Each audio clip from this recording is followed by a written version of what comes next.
ವಿರಾಟ್ ಕೊಹ್ಲಿ ಅಂತಾರಾಷ್ಟ್ರೀಯ ಕ್ರಿಕೆಟ್ನ ಸಂಪೂರ್ಣ ಕಥೆ. ಭಾರತೀಯ ಕ್ರಿಕೆಟ್ ಇತಿಹಾಸದಲ್ಲಿ ಕೆಲವರು ತಮ್ಮ ಆಟದಿಂದ ಮಾತ್ರವಲ್ಲ, ತಮ್ಮ ಹೋರಾಟ ಮನೋಭಾವ, ಶಿಸ್ತು ಮತ್ತು ನಾಯಕತ್ವದಿಂದ ಕೋಟ್ಯಾಂತರ ಜನರ ಹೃದಯ ಗೆದ್ದಿದ್ದಾರೆ. ಅಂತ ಅಪರೂಪದ ಕ್ರಿಕೆಟಿಗರಲ್ಲಿ ಒಬ್ಬರು ವಿರಾಟ್ ಕೊಹ್ಲಿ. ಅವರ ಅಂತಾರಾಷ್ಟ್ರೀಯ ಕ್ರಿಕೆಟ್ ಪಯಣ ಒಂದು ಸಾಧಾರಣ ಆರಂಭದಿಂದ ಆರಂಭವಾಗಿ ವಿಶ್ವ ಕ್ರಿಕೆಟ್ನ ಶ್ರೇಷ್ಠ ಶಿಖರದವರೆಗೆ ತಲುಪಿದ ಅದ್ಭುತ ಕಥೆಯಾಗಿದೆ. ಬಾಲ್ಯದಿಂದ ಕನಸಿನ ಆರಂಭ. ವಿರಾಟ್ ಕೊಹ್ಲಿ ಅವರು 5 ನವೆಂಬರ್ 5 ದೆಹಲಿಯಲ್ಲಿ ಜನಿಸಿದರು. ಬಾಲ್ಯದಿಂದಲೇ ಕ್ರಿಕೆಟ್ ಅವರ ಜೀವನವಾಗಿತ್ತು. ಪ್ರೇಮ್ ಕೊಹ್ಲಿ ಅವರ ಪ್ರೋತ್ಸಾಹದಿಂದ ವಿರಾಟ್ ಸಣ್ಣ ವಯಸ್ಸಿನಲ್ಲೇ ಕ್ರಿಕೆಟ್ ತರಬೇತಿ ಆರಂಭಿಸಿದರು. ದೆಹಲಿಯ ಕ್ರಿಕೆಟ್ ಮೈದಾನಗಳಲ್ಲಿ ಬೆವರು ಸುರಿಸುತ್ತಾ ಒಂದು ದಿನ ಭಾರತವನ್ನು ಪ್ರತಿನಿಧಿಸಬೇಕು ಎಂಬ ಕನಸನ್ನು ಹೃದಯದಲ್ಲಿ ಹೊತ್ತುಕೊಂಡು ಬೆಳೆದರು. ತಂದೆಯ ಅಕಾಲಿಕ ನಿಧನವು ಅವರ ಜೀವನದ ದೊಡ್ಡ ಆಘಾತವಾಗಿತ್ತು. ಆದರೆ ಅದೇ ನೋವು ವಿರಾಟ್ನೊಳಗೆ ಅಚಲ ಮನಸ್ಸು ಮತ್ತು ಹೋರಾಟದ ಛಲವನ್ನು ಬೆಳೆಸಿತು. ಈ ಘಟನೆ ಅವರ ಜೀವನವನ್ನು ಸಂಪೂರ್ಣವಾಗಿ ಬದಲಾಯಿಸಿತು. ಅಂತಾರಾಷ್ಟ್ರೀಯ ಕ್ರಿಕೆಟ್ಗೆ ಪ್ರವೇಶ.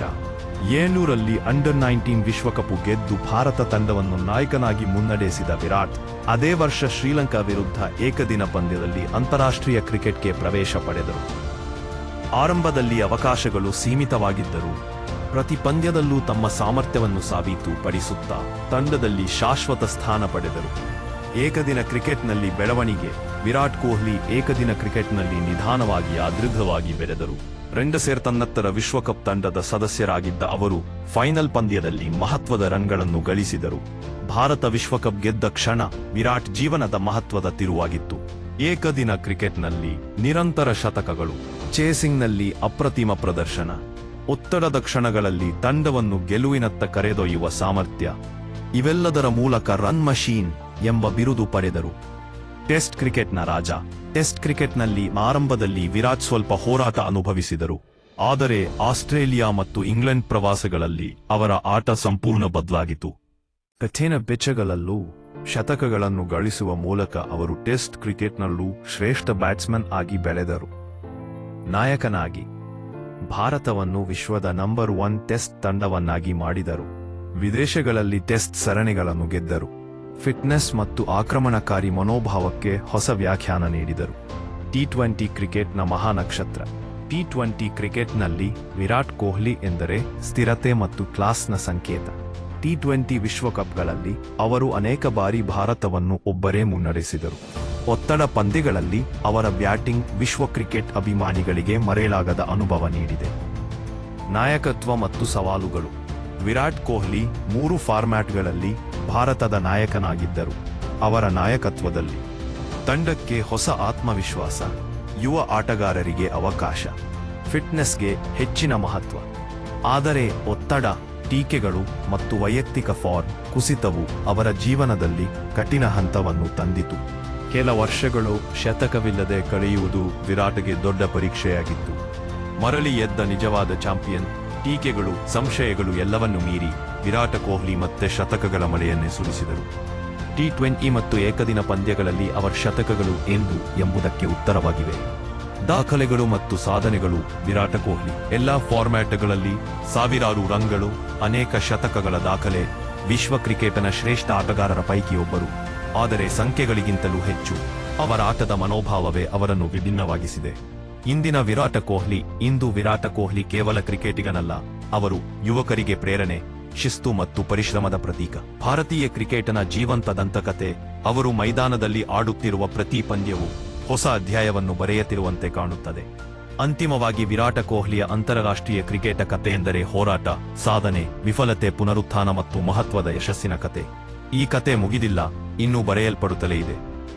ಆದರೆ ಒಂದಂತೂ ನಿಶ್ಚಿತ, ವಿರಾಟ್ ಕೊಹ್ಲಿ ಹೆಸರು ಸದಾ ಭಾರತೀಯ ಕ್ರಿಕೆಟ್ ಇತಿಹಾಸದಲ್ಲಿ ಚಿನ್ನದಕ್ಷರಗಳಲ್ಲಿ ಬರೆಯಲ್ಪಡುವುದು.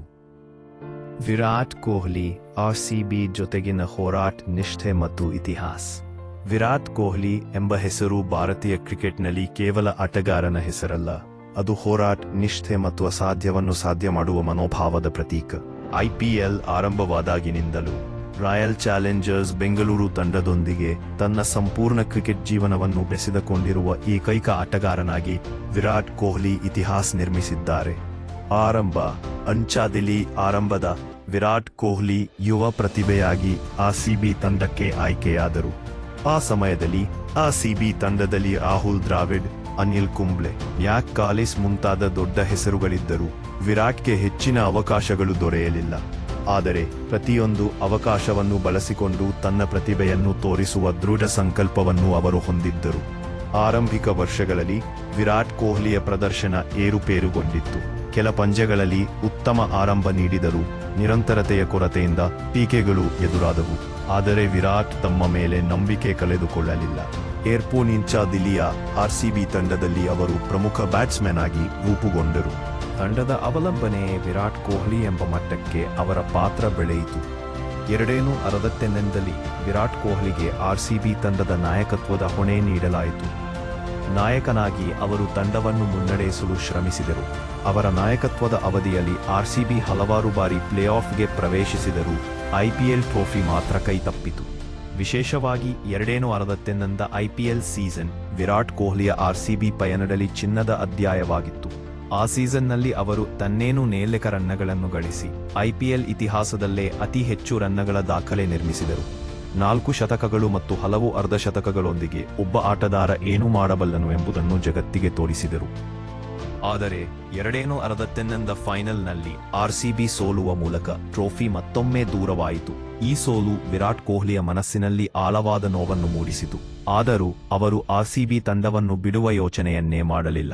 ನಾನು ಆರ್ಸಿಬಿಗೆ ನಿಷ್ಠನಾಗಿರುತ್ತೇನೆ ಎಂಬ ಅವರ ಮಾತುಗಳು ಅಭಿಮಾನಿಗಳ ಹೃದಯವನ್ನು ಗೆದ್ದವು.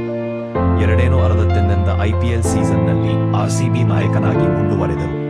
ಈ ಅವಧಿಯಲ್ಲಿ ತಂಡ ಹಲವು ಬದಲಾವಣೆಗಳನ್ನು ಕಂಡರು. ವಿರಾಟ್ ಮಾತ್ರ ಸ್ಥಿರತೆಯ ಸಂಕೇತವಾಗಿದ್ದರು. Trophy ಸಿಗದಿದ್ದರೂ RCB ಅಭಿಮಾನಿಗಳೇ ಆಶೆಯನ್ನು ಜೀವಂತವಾಗಿತ್ತು. ಕೊನೆಗೆ 2016ರಲ್ಲಿ ಅವರು ಆರ್ಸಿಬಿ ನಾಯಕತ್ವಕ್ಕೆ ವಿದಾಯ ಹೇಳಿದರು. ಆದರೆ ಆಟಗಾರನಾಗಿ ತಂಡ ಜೊತೆ ಮುಂದುವರೆದರು. ಅದು ನಿಷ್ಠೆ, ಸಹನಶೀಲತೆ ಮತ್ತು ಅಭಿಮಾನಿಗಳ